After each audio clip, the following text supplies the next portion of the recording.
साईं की महिमा बड़ी, हस्ती बड़ी है महान, मानवता की सीख दे पावन साईं नाम। कहाँ से आया शिरडी में ऐसा पीर फकीर, मुख पे जिसके सादगी बांट रहा जागीर। जय जय साईं राम, पावन साईं राम। उन दिनों देखो शिरडी में आया था तूफान, त्राही त्राही लोग करे मचा हुआ कोहराम।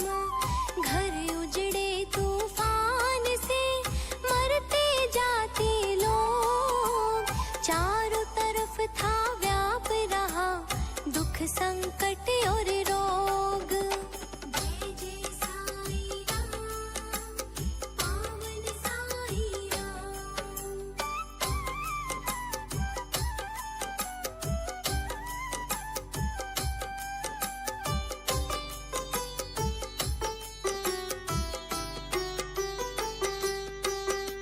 सहसा एक बालक आया, रोक दिया तूफान, दोनों हाथ उठा कर ही कर दिया ये काम।